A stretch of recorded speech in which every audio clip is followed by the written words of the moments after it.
A poor girl saves a man at the foot of the mountain. Unaware he's a billionaire changes her life. The wind howled through the valley, carrying with it the sharp bite of winter. Snowflakes swirled like tiny daggers in the air, cutting into Emily Dawson's exposed cheeks as she trudged through the thick snow, her boots sinking deep with every step. The sky above was a heavy gray, the kind that warned of an impending blizzard. She pulled her tattered coat tighter around her, cursing the cold that seemed to seep into her very bones. Emily had ventured further from her cabin than usual, desperate to gather enough firewood before nightfall. The forest at the base of the mountain was eerily silent, except for the occasional groan of the wind pushing against the towering pines. She adjusted the axe slung across her back, her breath forming small clouds in the freezing air. Then she heard it. A faint sound, barely audible over the wind, a low, guttural moan. She stopped in her tracks, her pulse quickening. At first she thought she had imagined it. But then it came again, a weak, pain-laced groan. Her eyes darted around, scanning the snowy expanse. The sound was close, but with the wind screaming through the trees, it was impossible to pinpoint its exact direction. "Hello?" she called out, her voice uncertain. No answer. Emily hesitated for only a moment before pushing forward, her instincts screaming that something or someone was in trouble. She moved cautiously, her boots crunching against the ice-crusted snow. Then, through the thick white blanket covering the ground, she spotted something unusual, a dark shape, barely visible beneath a mound of snow. Her heart leaped into her throat. She rushed forward, falling to her knees beside the figure. Brushing away the fresh snow, her breath caught when she saw the man's face, pale, his dark hair frozen at the edges. His clothes, though of expensive material, were torn and soaked through. His lips were nearly blue, his eyes half closed. "Hey, can you hear me?" Emily shook his shoulder, but he barely reacted. "Sir, wake up." A weak groan escaped his lips. His fingers twitched slightly, as if fighting against the cold's deadly grip. Emily leaned in closer. "You need to wake up. If you stay out here, you'll die." His lips parted, and for a moment she thought he would speak, but only a hoarse whisper came out. "Help!" Emily clenched her jaw, quickly assessing the situation. His leg was twisted at an unnatural angle, blood staining the snow beneath him. A broken leg in this weather, he wouldn't last much longer. Cursing under her breath, she grabbed his arm and tried to pull him up. He was heavier than he looked, dead weight against the snow. "Come on," she gritted her teeth, shifting his arm over her shoulder. "I'm not leaving you here." With all the strength she could muster, she heaved him up, staggering under his weight. Every step was a battle against the deep snow and the icy wind cutting through her coat. The man groaned in pain as she dragged him forward, his head lolling against her shoulder. She didn't know who he was or how he had ended up here, but none of that mattered now. All that mattered was getting him home before the cold claimed him forever. Emily stumbled through the thick snow, her arms wrapped tightly around the unconscious man as she dragged him toward her cabin. The cold was relentless, slicing through her coat and numbing her limbs, but she refused to stop. The man's breath was shallow, his body slack against hers. She couldn't let him die. By the time she reached the cabin, her muscles burned with exhaustion. She kicked the door open, nearly collapsing as she pulled him inside. The warmth of the cabin was a stark contrast to the icy wilderness outside. The fire in the hearth crackled softly, casting flickering shadows across the wooden walls. With great effort, she maneuvered him onto the old couch near the fireplace.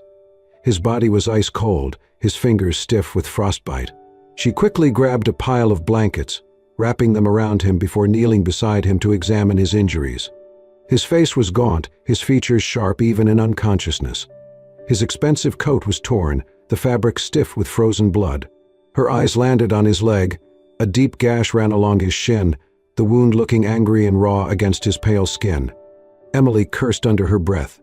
If it got infected, he wouldn't survive. She worked quickly, her hands steady despite the urgency. She cleaned the wound with warm water, wincing at the sight of the deep cut. He stirred slightly, a faint groan escaping his lips, but he didn't wake. After wrapping his leg tightly with fresh bandages, she let out a slow breath. Now, all she could do was wait. Hours passed. Emily sat in the old wooden chair across from the couch, watching the man with wary eyes. His breathing had grown steadier, his face no longer ghostly pale. The firelight cast soft shadows over his features, highlighting the rough stubble on his jaw, the strong lines of his face. He didn't look like a local. Who was he? And what the hell had he been doing in the middle of nowhere? Just as her mind swirled with questions, a hoarse voice broke the silence. "Where am I?" Emily shot up, moving closer. The man's eyelids fluttered open, revealing stormy gray eyes that darted around the room in confusion. "You're in my cabin?" she said, keeping her voice firm but calm. "I found you half dead in the snow." He groaned, his hand moving to his temple, as if trying to piece together his thoughts. I don't remember." Emily narrowed her eyes. "What's your name?" He hesitated, blinking against the firelight. Then, after a long pause, he rasped, "Richard. Richard Caldwell."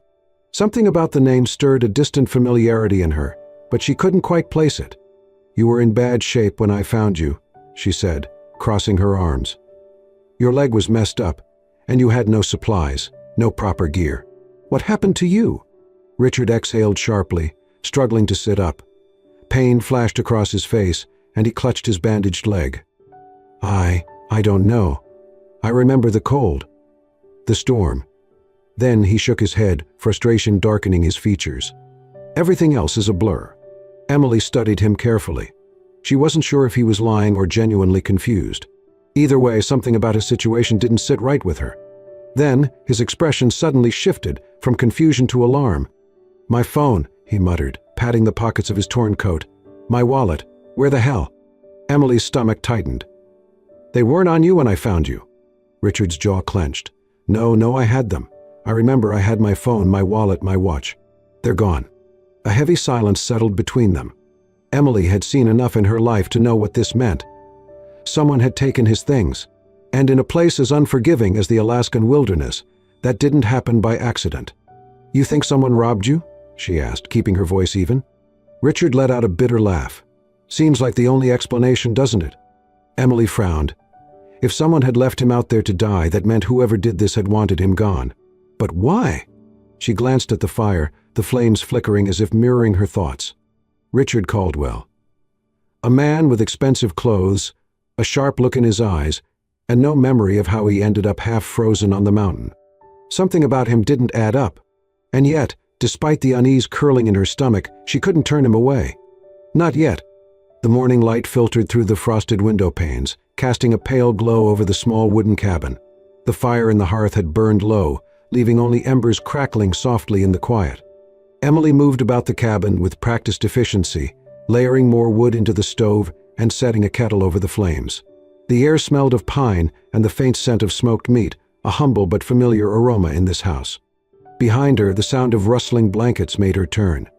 Richard was stirring, his movements slow and stiff, wincing as he adjusted his injured leg. His face still bore the pale exhaustion of someone recovering from near death, but his sharp gray eyes flicked toward her, more alert than the night before. "You're awake," she said, setting down the tin cup she had been holding. He gave a small nod, running a hand over his face, as if trying to wipe away the remnants of whatever nightmare had followed him into sleep. "Yeah. Guess I owe you a thank you for not leaving me out there." Emily scoffed, pouring hot water into the tin cup and walking over to him. "You'd be frozen solid if I had." She handed him the cup. "Drink. It'll help warm you up." Richard took it hesitantly, eyeing the steaming liquid. "What is it?" "Pine needle tea." She smirked at his doubtful expression. "You don't have much choice, city boy. It's either that or freeze."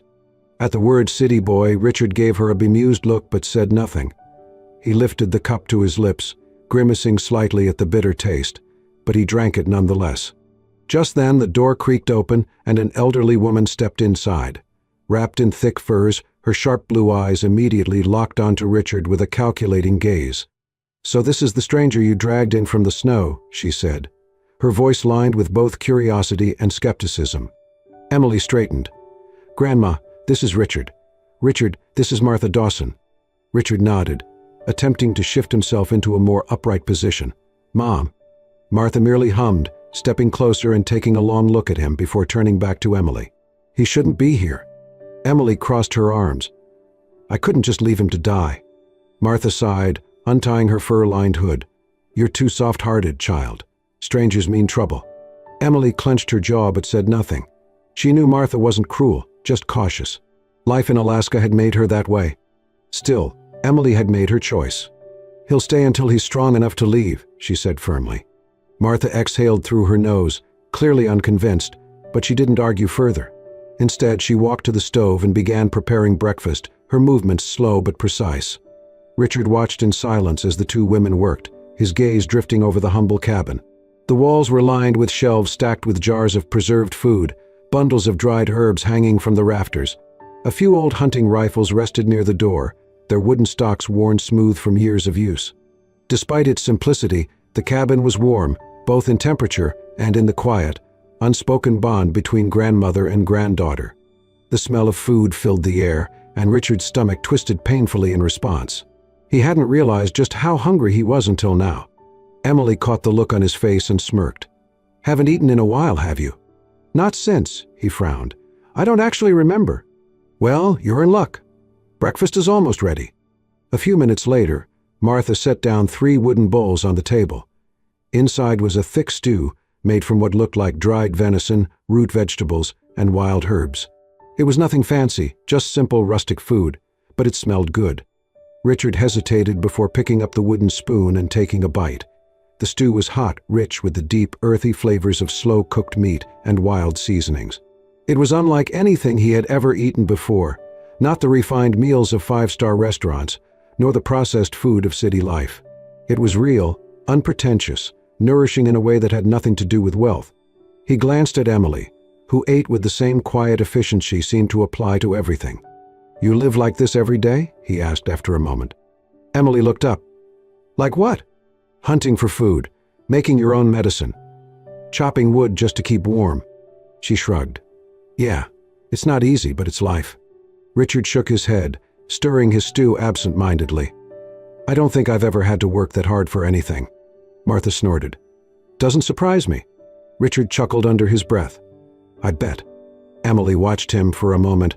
There was something strange about seeing a man who clearly came from wealth, sitting at their modest table, eating their simple food.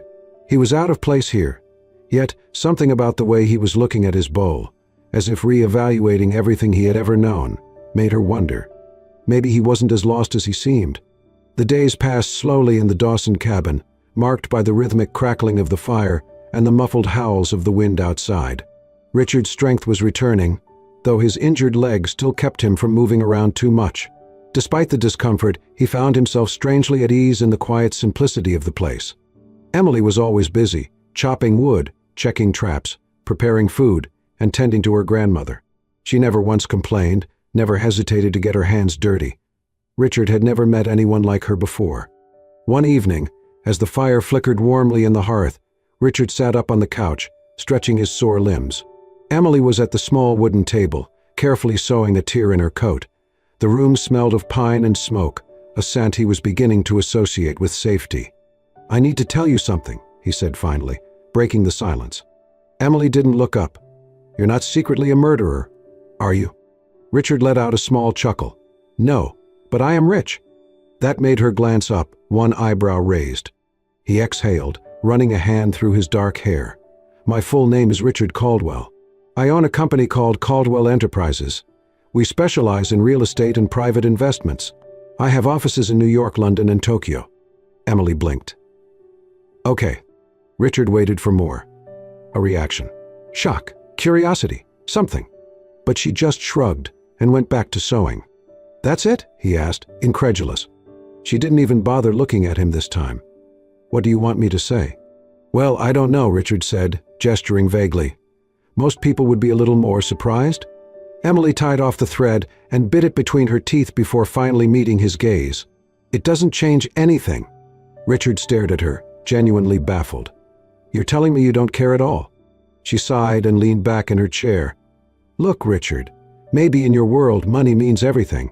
But here, it won't light a fire, it won't feed you, and it sure as hell won't save you when you're half dead in a snowstorm." Richard opened his mouth, but she wasn't finished. "Out there, you might be some big-shot millionaire," she said, gesturing vaguely toward the world beyond the cabin walls. "But here, you're just a guy who got lost in the snow." The words hit him harder than he expected. His entire life, people had treated him differently because of his wealth, his employees, his so-called friends, even the women he dated. He was used to a world where money dictated power, where his name alone commanded respect. But Emily didn't give a damn. For the first time in his life, Richard felt something unfamiliar. Humility? He leaned back against the couch, staring at the fire, his thoughts tangled. Emily, unfazed, stood and stretched. "I'm going to bed. Try not to overthink it too much, city boy." Richard watched her disappear into the small adjoining room, leaving him alone with his thoughts. For the first time he wondered if maybe, just maybe, he had been living his entire life wrong. The morning air was crisp and biting, thick with the scent of pine and fresh snow. Richard stepped out of the cabin, leaning against the wooden railing as he took in the endless expanse of wilderness before him. The towering mountains stood against the pale blue sky, their peaks dusted in white, untouched by time. It was a sight unlike anything he had ever seen in New York, a world that belonged not to men in suits, but to the earth itself. Emily emerged from the side of the cabin, an old axe slung over her shoulder. She glanced at him, then at the firewood pile near the door. "If you're going to stand there all day, at least make yourself useful," she said, tossing him a pair of gloves. Richard barely caught them before they hit his chest. "Chopping wood? Really?" Emily smirked. "Unless you'd rather freeze tonight."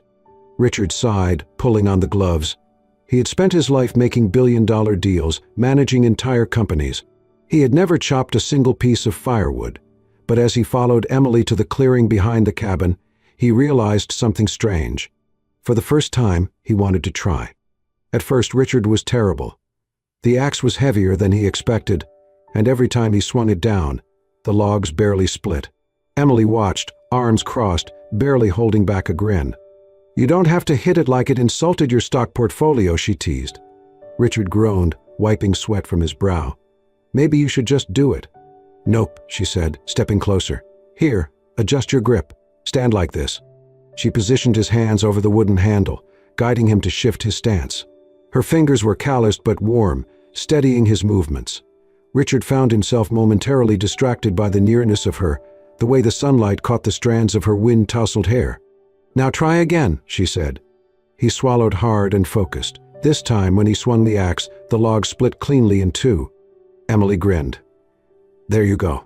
Richard stared at the broken pieces, something like satisfaction stirring in his chest. It was a small victory, but a victory nonetheless. Maybe there was something to this whole working with your hands thing after all. Days passed, and Richard began to adapt. He helped Emily with small tasks, fetching water from the frozen stream, patching up the old wooden roof of the cabin, even setting simple snares in the forest. His suit and tie had been replaced with thick woolen clothes borrowed from Emily's grandfather's old trunk. His hands, once used only for signing contracts, were now rough from labor. And for some reason he didn't hate it. One evening, as they sat around the fire, Emily handed him a bow. "You're going to teach me how to hunt now?" Richard asked, raising an eyebrow. Emily smirked. "You want to eat, don't you?" Richard sighed, shaking his head. "Fine. But if I die doing this, you're telling my board of directors it was your fault." Emily just laughed. The next morning, the two of them moved carefully through the woods, the air crisp with the scent of fresh pine. Richard tried to step as lightly as Emily, but she was like a ghost, silent, deliberate. He, on the other hand, snapped every twig in his path. They tracked a rabbit for nearly an hour, and when the moment came, Emily nudged him. "All right, city boy, take your shot." Richard hesitated, gripping the bowstring. The rabbit twitched its ears, sensing danger. "You hesitate, you lose," Emily whispered. Richard exhaled slowly and released the arrow. It missed by a mile. Emily winced. "Okay, that was painful to watch." Richard groaned, rubbing his forehead. "Maybe I should stick to real estate." She laughed. "Come on, we'll try again."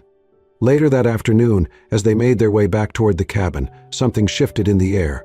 The birds stopped chirping. The wind stilled. Emily froze. Richard frowned. "What is it?" A deep, guttural growl rumbled through the trees. Richard's blood turned to ice. Slowly he turned his head, just in time to see the massive grizzly bear emerge from the underbrush. Shit. The bear's dark eyes locked onto them, its muscles tensing. It was close, too close. And it was huge. Richard's breath caught in his throat. He had never felt fear like this before. Emily reacted first. Slowly. "Move back," she whispered. Richard did, as she said, his heartbeat hammering in his chest. But the bear huffed, stepping forward, its massive paws crunching the snow. Then, suddenly, it charged. Richard barely had time to react before Emily grabbed his arm and shoved him behind a tree. In one fluid motion, she raised her rifle and fired a warning shot into the air. The deafening crack of the bullet shattered the silence. The bear skidded to a stop, its ears flattening. It hesitated for a moment, then let out a final huff before turning and lumbering back into the woods. Richard's hands were shaking as he pressed himself against the tree, struggling to breathe. Emily lowered her gun, exhaling slowly.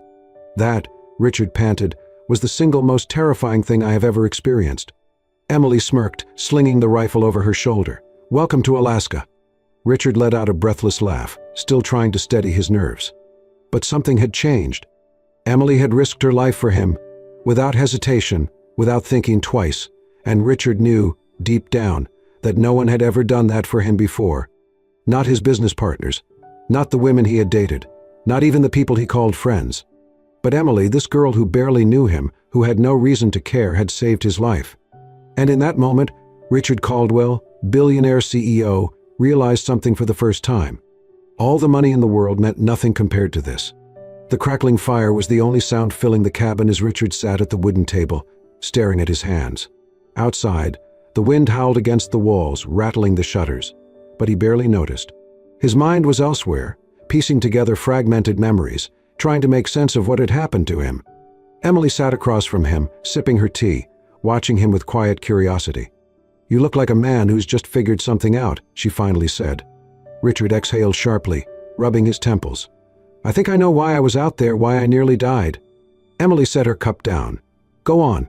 He let out a slow breath, trying to put the pieces together. "Before I woke up in the snow, I was in Alaska for a business meeting. My company, Caldwell Enterprises, was negotiating a deal to acquire a mining operation. A gold mine, to be exact." Emily's brow furrowed. "A gold mine?" Richard nodded. "It's one of the last untouched reserves in the region. Billions of dollars in untapped resources. My company had been negotiating the purchase for months." Emily's expression darkened. "And let me guess, the deal wasn't exactly clean." Richard hesitated. The truth was, he hadn't given much thought to the moral implications of his business deals before. He had people for that. But now, sitting in this cabin, seeing the world through Emily's eyes, things felt different. "The negotiations were intense," he admitted. "Not everyone wanted me to get control of the mine. There were other investors, competitors, people who stood to gain if I disappeared." Emily leaned forward. "You think someone tried to get rid of you?" Richard clenched his jaw. "Not just someone, I think it was my own assistant." The realization hit him like a punch to the gut. Jonathan Reed. His right-hand man, the person who handled his schedule, his travel, his security. The person he trusted most in his business. And the last person he had seen before waking up in the snow. The memory returned in flashes. The private meeting in a luxury lodge near Fairbanks. Jonathan standing by the fireplace, reviewing final documents. "Everything is set," Jonathan had said, pouring Richard a drink. "By this time tomorrow, the mine will be yours." Richard had taken the glass, nodding. "Good. I don't want any surprises." Jonathan had smiled. "Of course. You can always trust me." Then, darkness. A sharp pain in his skull. The bitter taste of something in his drink. And then, cold. Ice. The blinding white of the snow. Richard gritted his teeth, his hands curling into fists. He must have drugged me. Left me out there, knowing I wouldn't survive. By the time they declared me missing, the deal would have already been signed, without me. Emily's expression hardened. "So he tried to kill you for money."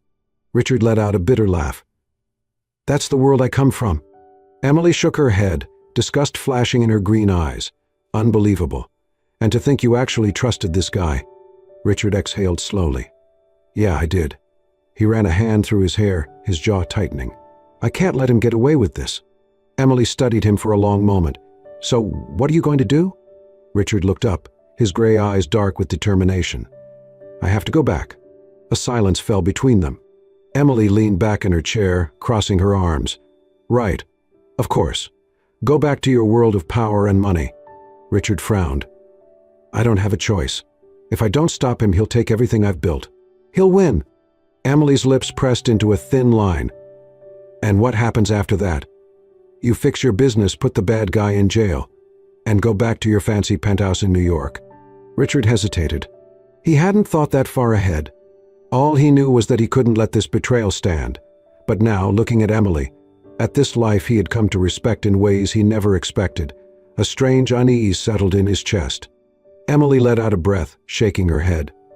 "Look, I get it. You have unfinished business. But just don't forget what you learned here." Richard met her gaze, and for the first time he realized he didn't want to leave. Not really. He reached across the table, his fingers brushing against hers. "I will come back." Emily looked at him, searching his face for any sign of a lie. Then she nodded, just once. "You better." And for the first time in his life, Richard Caldwell knew he had something worth coming back for.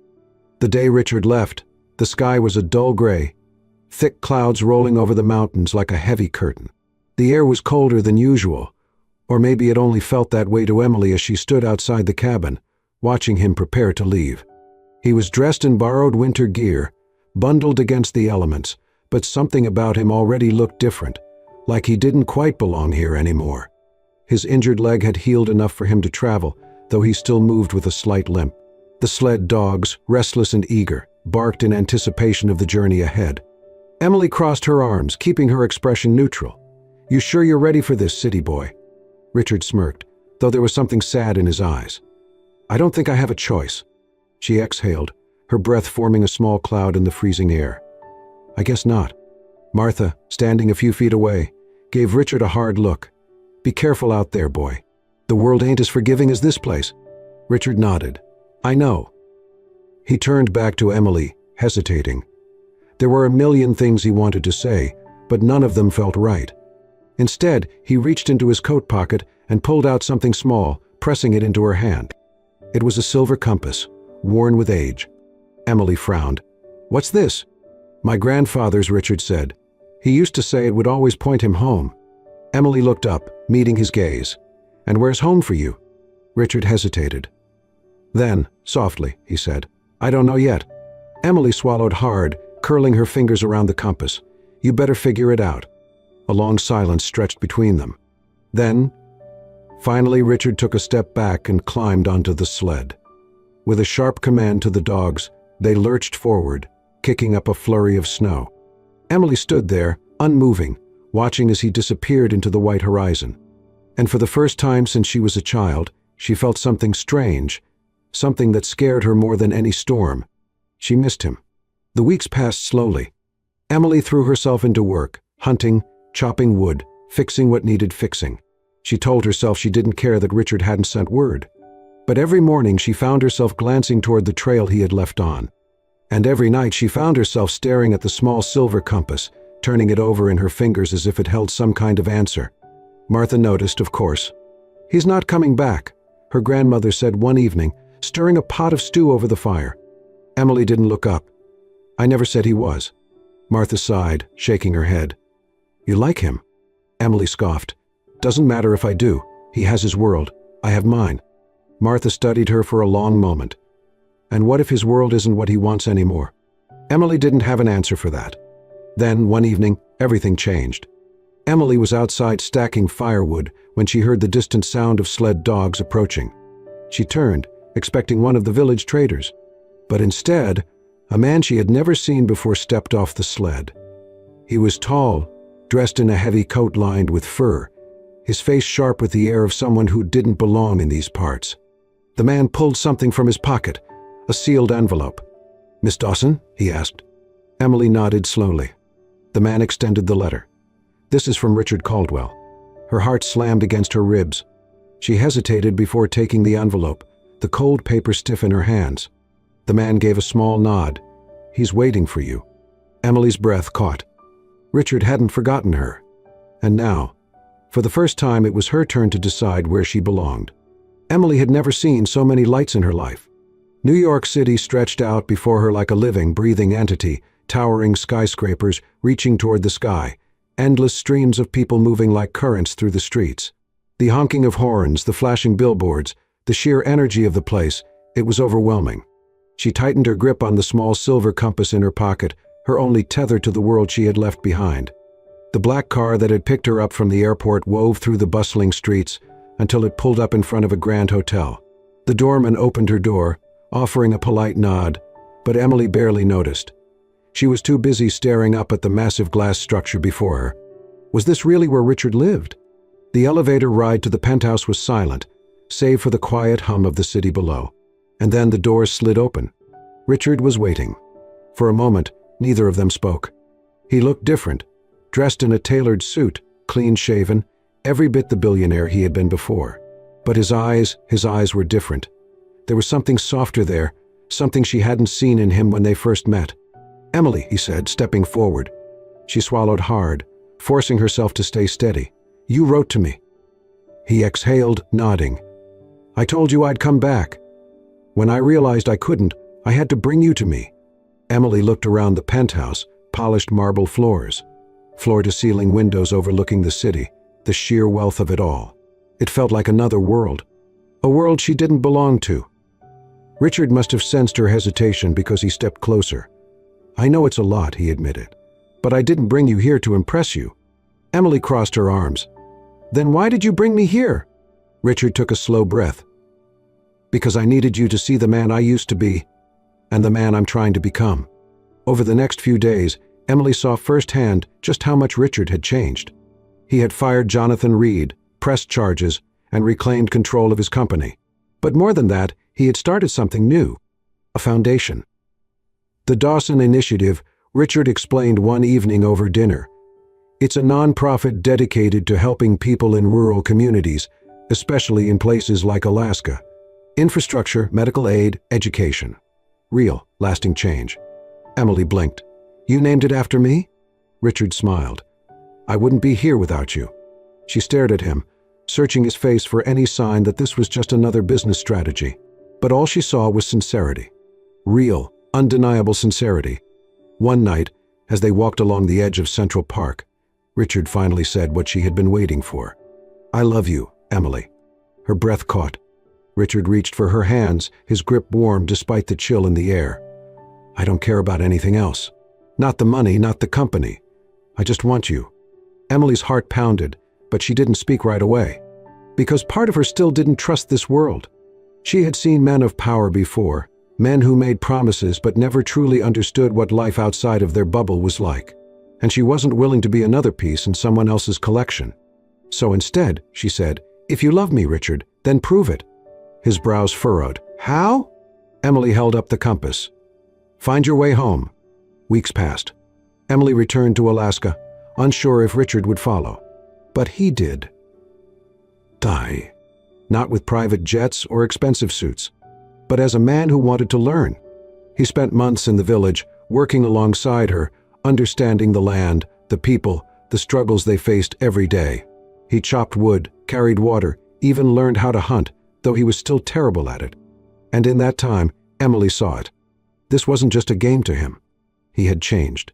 One evening, as they stood by the river, watching the northern lights dance across the sky, Richard turned to her. "Emily," he said, voice steady. "Can I stay?" She looked at him, the man who had once been lost in a storm, who had been broken and betrayed, who had rebuilt himself not with money, but with something far greater. A man who had found his way home. She smiled, slipping her hand into his. "Yeah," she whispered. "You can stay." And as the lights shimmered above them, Emily knew this was just the beginning. And so Richard found something far more valuable than wealth. He found purpose, love, and a place to truly call home. Emily, the girl who once saved a stranger in the snow, had unknowingly saved a lost soul searching for something he never knew he needed. Together they built a life that bridged two worlds, one of untamed wilderness and one of towering skyscrapers. But in the end, it wasn't the wealth or the power that mattered. It was the simple moments, the quiet love, and the understanding that true riches come not from what we own, but from the people who stand beside us. If this story touched your heart, don't forget to like, share, and subscribe to Soul-Stirring Stories for more heartfelt tales that inspire and uplift. Let us bring you more stories of love, resilience, and the unexpected beauty of human connection. Until next time, stay warm, stay hopeful, and always believe in the kindness of strangers.